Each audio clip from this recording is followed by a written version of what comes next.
Assalamualaikum warahmatullahi wabarakatuh. Di sini kita dari kelompok 6 ingin mempresentasikan tugas yaitu mengenai akuntansi pajak atas aktiva tetap dan aktiva lancar. Kebanyakan orang mengetahui bahwa aktiva pajak pada suatu entitas itu hanya dihitung dari laba rugi saja, tetapi aktiva tetap dan lancar juga bisa dihitung menggunakan pajak. Apa saja itu mari kita bahas sekarang.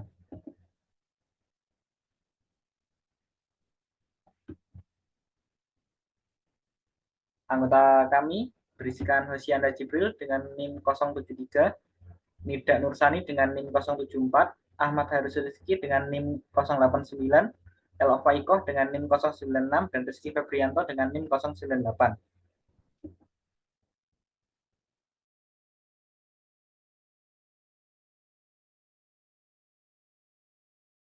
Baik, langsung ke materi yang pertama, yaitu ada pengakuan aset tetap. Pengakuan aset tetap itu dapat diakui jika yang pertama ada manfaat ekonomis di masa depan, atau ada kemungkinan besar bahwa manfaat ekonomis dari aset tetap tersebut akan mengalir ke entitas di masa depan. Yang kedua, ada biaya perolehan yang dapat diukur secara andal, yaitu biaya yang dapat diukur dapat secara tepat mencakup pengeluaran yang dilakukan oleh aset tetap seperti harga pembelian, biaya pengiriman, dan lain-lain. Yang ketiga ada suku cadang utama, peralatan pemeliharaan, serta penggantian dan inspeksi yang dapat diakui sebagian dari aset tetap apabila ada biaya yang dikeluarkan memenuhi kriteria. Next, lanjut.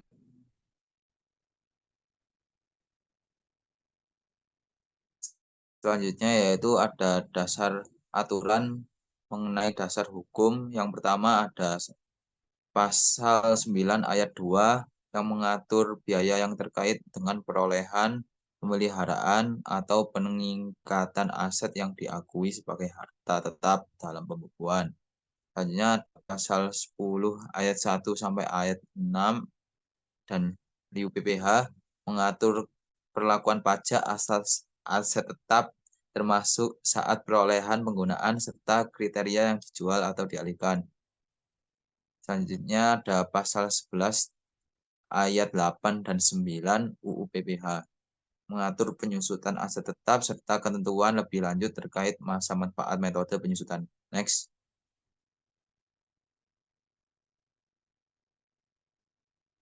Selanjutnya ada harga perolehan aset, ada beberapa situasi di mana pengakuan nilai aset tetap berwujud harus menggunakan nilai wajar, antara lain satu ada hubungan istimewa, yaitu melalui transaksi yang melibatkan hubungan istimewa antara pihak-pihak yang terlibat. Yang kedua ada tukar-menukar harta, pertukaran aset dengan aset lain tanpa pembayaran tunai. Harus dicatat berdasarkan nilai wajar masing-masing aset yang dipertukarkan. Yang ketiga ada perolehan dalam likuidasi atau restrukturisasi. Aset yang diperoleh sebagai bagian dari likuidasi, penggabungan, peleburan, pemecahan, atau pengambil alihan usaha dicatat sesuai dengan nilai wajar, kecuali ada aturan khusus dari Menteri Keuangan. Yang keempat ada pengalihan non-komersial, pengalihan aset untuk tujuan komersial seperti sumbangan keagamaan yang bersifat wajib kepada lembaga yang diakui oleh pemerintah. Yang lima ada pengalihan sebagai pengganti saham atau penyertaan aset yang dialihkan sebagai pengganti saham atau penyertaan harus dicatat berdasarkan nilai wajar saat transaksi terjadi. Next.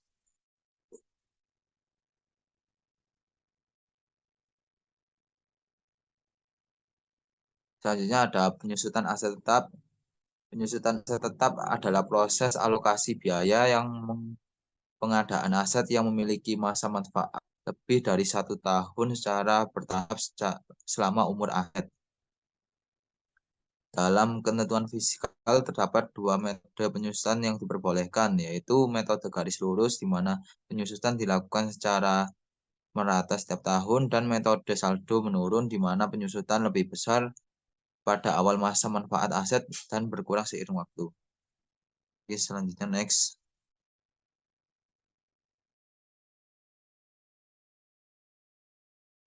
Selanjutnya ada harga perolehan atau harga penjualan dalam hal terjadi jual beli harta ditentukan sebagai berikut.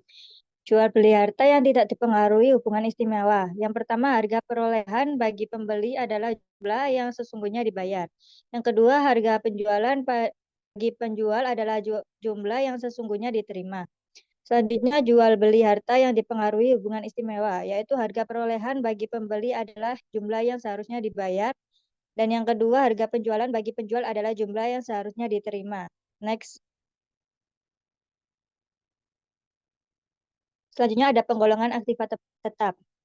Penggolongan aktiva tetap dalam akuntansi pajak adalah proses mengelompokkan aset-aset berwujud yang dimiliki perusahaan berdasarkan karakteristik tertentu, sejenis, masa manfaat, dan ketentuan perpajakan. Next. Selanjutnya ada aktiva tetap dapat digolongkan berdasarkan beberapa kriteria. Yang pertama berdasarkan fungsi, yaitu tanah, termasuk lahan, tanah kosong, dan tanah yang sudah dibangun. Yang kedua ada bangunan, seperti gedung, kantor, pabrik, gudang, dan bangunan lainnya.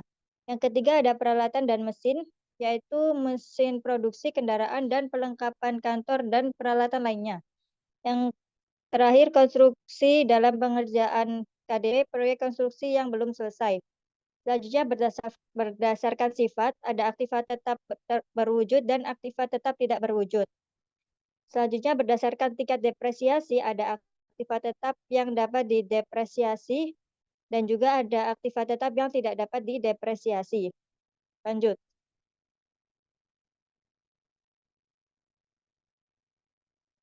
Selanjutnya faktor-faktor yang mempengaruhi penggolongan. Yang pertama yaitu sifat penggunaan aset. Apakah aset digunakan untuk produksi, administrasi, atau tujuan lainnya? Yang kedua, kondisi fisik aset, yaitu di mana kondisi fisik aset akan mempengaruhi estimasi masa manfaat. Yang ketiga, ada perkembangan teknologi, yaitu perkembangan teknologi dapat mempengaruhi masa manfaat suatu aset. Next. Selanjutnya ada penggolongan aktiva tetap dalam akuntansi pajak Indonesia. Yang pertama, bangunan, yaitu permanen, masa manfaat lebih dari 20 tahun, tarif penyusutannya 5%. Yang kedua, tidak permanen, masa manfaat 10 tahun, tarif penyusutannya 10%. Yang bukan bangunan, ada kelompok 1, masa manfaat 4 tahun, tarif penyusutannya 25%. Kelompok 2, masa manfaat 8 tahun, tarif penyusutannya 12,5%. Kelompok 3, masa manfaat 16 tahun, tarif penyusutannya 6,25%. Kelompok 4, masa manfaat 20 tahun, tarif penyusutannya 5%. Next. Selanjutnya ada tujuan revaluasi aset tetap. Revaluasi aset tetap merupakan penilaian kembali atas aset tetap yang dimiliki oleh perusahaan yang dilakukan karena adanya kenaikan ataupun penurunan nilai aset tetap di pasaran sehingga nominal aset tetap dalam laporan keuangan menjadi tidak wajar. Tujuan revaluasi aset tetap sendiri untuk memperbaharui nilai aset jangka panjang agar sesuai dengan nilai pasarnya dan juga membuat bagian keuangan perusahaan bisa melakukan perhitungan dan analisis penghasilan secara tepat. Next. Selanjutnya ada pelaksanaan reevaluasi. Menurut Peraturan Menteri Keuangan PMK nomor 79 garis miring PMK nomor 3 garis miring 2008 menjelaskan mengenai perusahaan yang dapat melakukan revaluasi aset, yaitu wajib pajak badan dalam negeri dan bentuk usaha tetap. Tidak termasuk perusahaan yang memperoleh izin menyelenggarakan pembukuan dalam bahasa Inggris dan mata uang dolar AS2. Ketentuan batas terhadap wajib pajak badan yang melakukan revaluasi aset tetap, yaitu revaluasi aset tetap tidak dapat dilakukan sebelum lewat jangka waktu 5 tahun terhitung sejak revaluasi terakhir. Yang kedua, nilai revaluasi aset tetap tidak dapat digunakan sebagai dasar penyusutan fiskal apabila tidak memperoleh persetujuan dari Dirjen Pajak. Yang tiga, penjualan aset yang telah direvaluasi sebelum masa penyusutannya berakhir. Kelompok 1 dan 2 akan dikenakan tambahan PPh final sebesar selisih tarif terakhir dikurangi dengan 10% dan dikalikan dengan selisih lebih revaluasi. Next.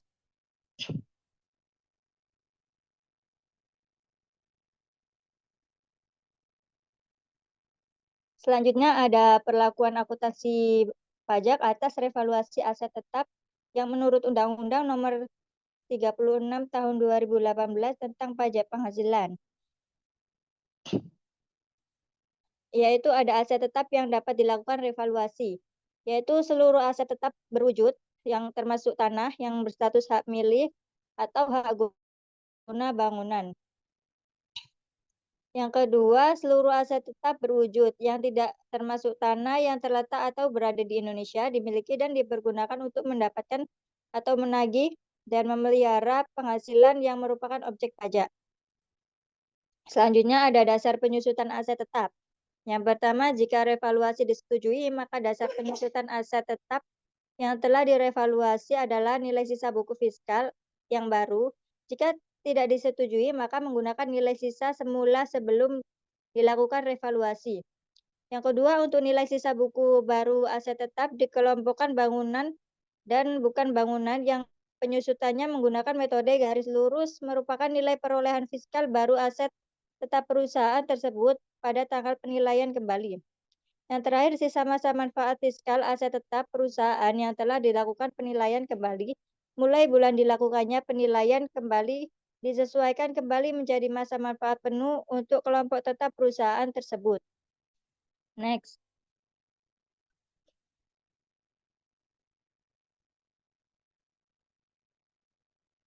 Yang selanjutnya, perlakuan akuntansi pajak atas revaluasi aset tetap. Yaitu ada tarif revaluasi aset berdasarkan PPh pasal 19.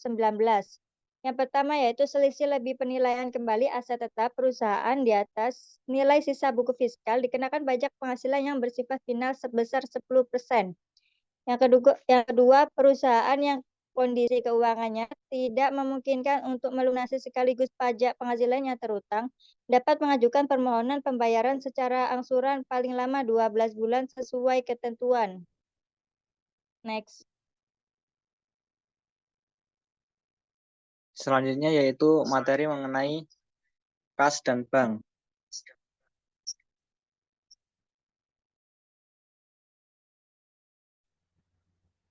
Selanjutnya yaitu materi mengenai kas dan bank.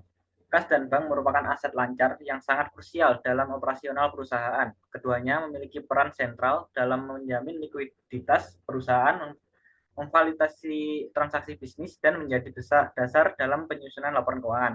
Kas sendiri yaitu salah satu unsur aktiva yang paling penting karena merupakan alat pertukaran atau pembayaran yang siap dan bebas digunakan untuk membiayai kegiatan operasional perusahaan. Selain itu, kas merupakan alat pembayaran yang siap digunakan secara langsung, termasuk uang tunai, cek, yang dapat dicairkan segera, serta kas lainnya. Selanjutnya yaitu bank. Bank adalah badan usaha yang menghimpun dana dari masyarakat dalam bentuk simpanan dan menyalurkan kepada masyarakat dalam bentuk kredit. Dan untuk bentuk-bentuk lainnya dalam rangka meningkatkan taraf hidup rakyat banyak. Kesimpulannya, bank merupakan simpanan perusahaan dalam lembaga keuangan yang dapat ditarik kapan saja.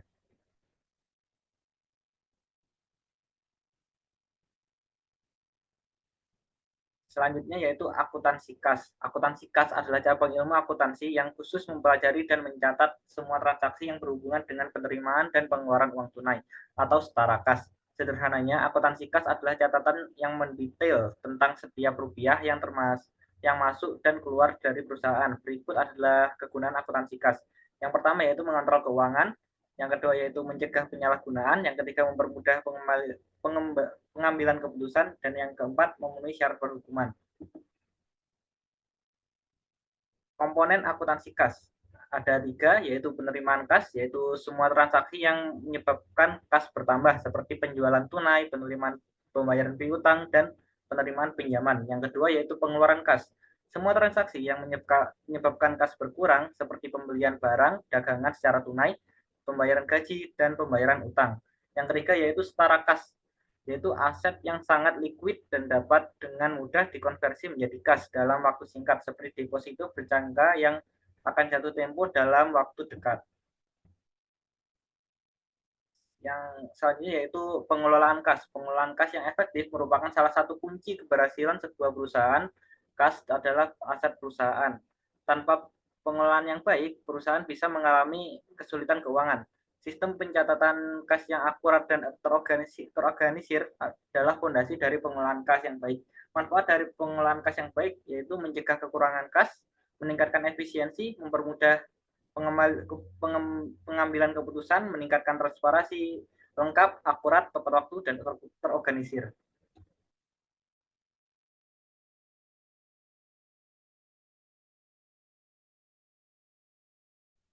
Selanjutnya yaitu metode pencatatan kas. Metode pencatatan kas sangat penting karena akan mempengaruhi penyusunan laporan keuangan dan pengambilan keputusan bisnis. Pemahaman yang baik tentang kedua metode ini akan membantu perusahaan memilih metode yang paling sesuai dengan kebutuhan karakteristik bisnisnya. Berikut adalah metode dalam pencatatan akuntansi kas. Yang pertama yaitu metode kas.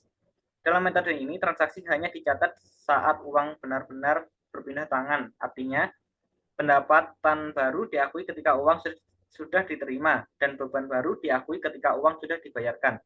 Metode ini sederhana namun kurang memberikan gambaran yang akurat tentang kinerja keuangan perusahaan dalam jangka panjang. Yang kedua yaitu metode akrual.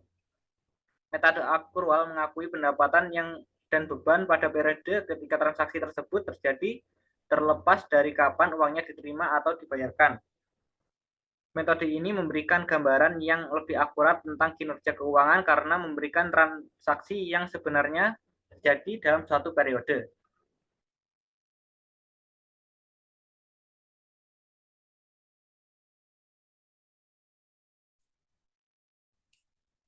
Baik, selanjutnya adalah rekonsiliasi bank. Rekonsiliasi bank adalah untuk mengecek ketelitian pencatatan yang terdapat dalam rekening kas dan catatan bank, serta mengetahui penerimaan atau pengeluaran yang sudah terjadi di bank, tetapi belum dicatat oleh perusahaan. Apa sih manfaatnya? Yang pertama yaitu untuk mencegah kesalahan pencatatan. Yang kedua yaitu untuk mendeteksi penipuan. Dan yang ketiga yaitu untuk meningkatkan akurasi laporan keuangan. Next. Nah, secara umum, penyebab perbedaan saldo dalam rekening bank dengan saldo kas menurut pencatatan entitas adalah sebagai berikut. Yang pertama yaitu penerimaan yang dilakukan oleh bank namun belum diketahui oleh entitas. Nah, misalnya seorang pelanggan melakukan pelunasan piutang dengan transfer ke rekening bank namun belum diberitahukan kepada entitas.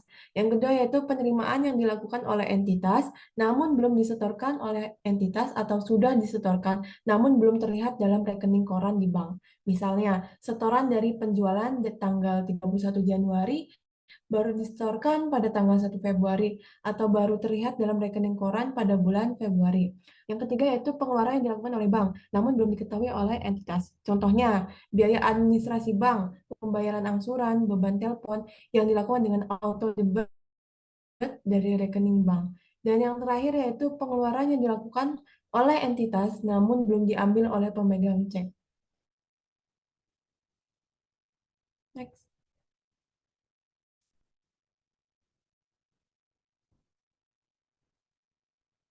Nah, pun contohnya sebagai berikut.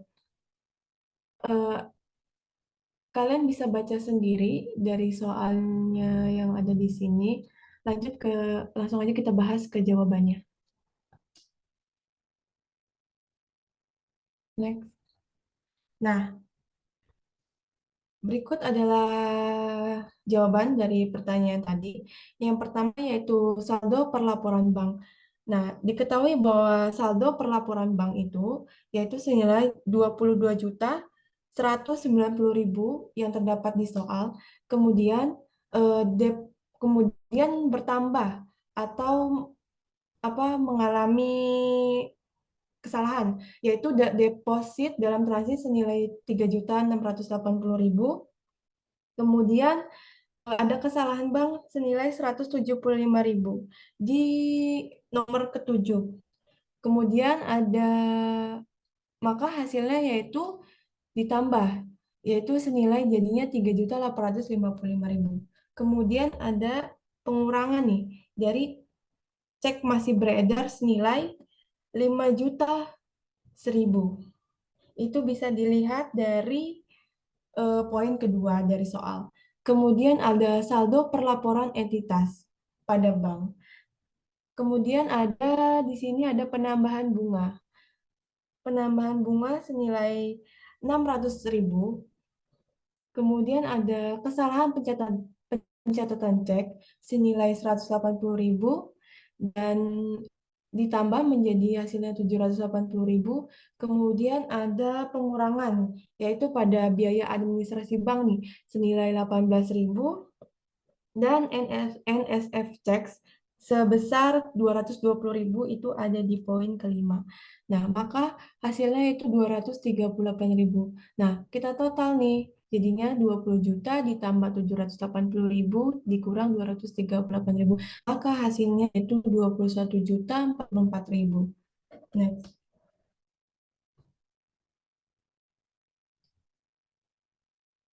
Next.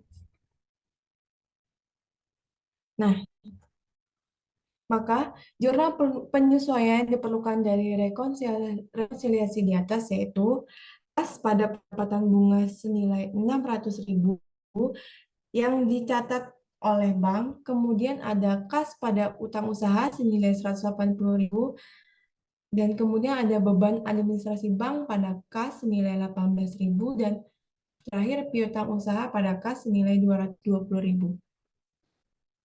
Next.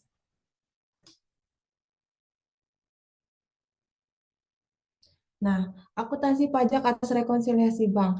Perlakuan akuntansi kas dan bank ini tidak diatur tersendiri dalam Undang-Undang Pajak, sehingga dalam pengertian kas juga mengikuti ketentuan akuntansi komersial yang tidak termasuk kategori kas, yaitu deposito, persediaan perangko dan materai, uang muka, dan cek mundur atau cek kosong. Next.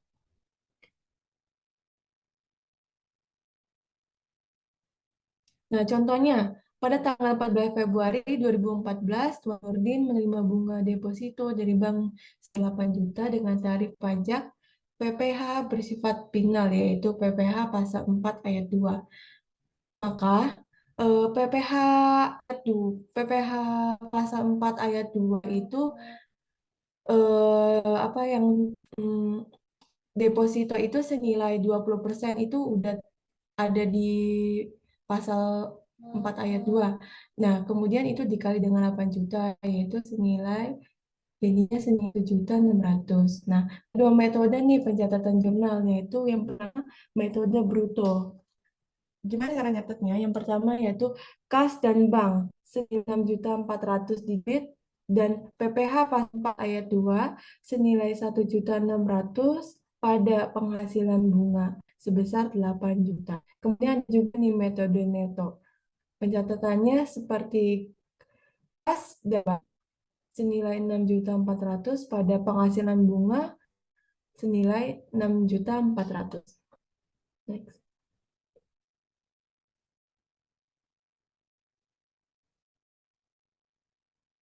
Materi selanjutnya yaitu piutang. Piutang adalah klaim suatu perusahaan pihak lain. Piutang merupakan bagian dari aset lancar. Aset lancar merupakan aset yang diharapkan akan direalisasi dalam siklus aset operasi berjalan. Nah, jenis-jenis piutang ini ada dua. Yang pertama yaitu piutang usaha. Dan yang kedua yaitu piutang lain-lain. Nah, piutang lain-lain ini timbul dari transaksi kegiatan usaha normal perusahaan. Next.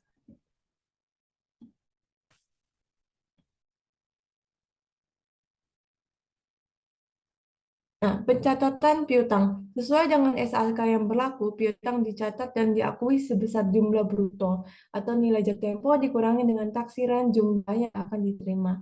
Contohnya, Bahagia Sentosa adalah sebuah perusahaan yang menjual produknya kepada pabrik senilai 250 juta. Kemudian pihak pabrik membayarkan sebagian, yaitu senilai 100 juta, dan sisanya akan dilunasi pada bulan berikutnya. Berarti dia ini kredit. Maka pencatatannya adalah sebagai berikut, yaitu kas senilai 100 juta, piutang usaha senilai 150 juta, dan penjualan senilai 100 juta. Next.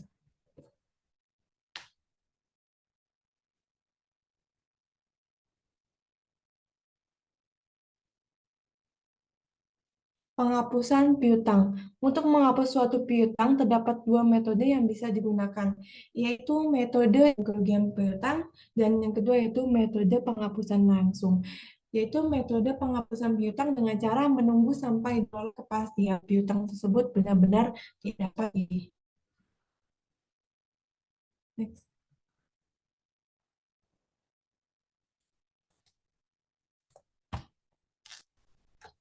Baik, materi selanjutnya itu akuntansi pajak atas piutang. Jadi kita langsung ke contoh aja. Tanggal 6 Januari 2008, PTB menghapuskan piutangnya terhadap salah satu debitur karena valid. Syarat penghapusan telah sesuai dengan ketentuan pajakan. Piutang yang dihapus sebesar 100 juta rupiah. Jurnal yang dicatat adalah beban piutang tak tertagih pada debit dan piutang usaha sebesar 100 juta pada kredit. Next.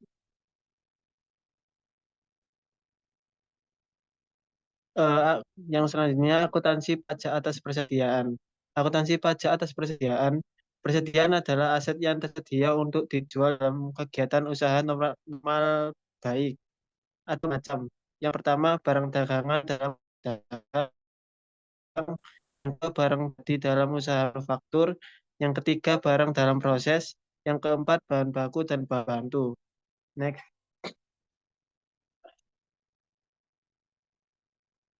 Pencatatan persediaan. Dalam UU PPH, sistem pencatatan persediaan tidak diatur secara jelas. Selama sistem menunjukkan kebenaran pencatatan konsisten taat asas, maka ketentuan perpajakan dapat menerima. Seperti contoh, tanggal 3 Maret 2008, PDB PKP membeli 100 unit barang dagangan secara tunai dengan harga 5 juta rupiah. Harga belum termasuk PPN. Nah, pembukuan dilakukan dengan sistem perpetual. Dalam pencatatan persediaan itu ada dua sistem, itu perpetual dan periodik. Ini contohnya ini dalam sistem perpetual. Jadi jurnalnya persediaan barang dagangan dapat debit sebesar juta, terus PPN masukkan 900, itu kredit, terus kas 5.500.000.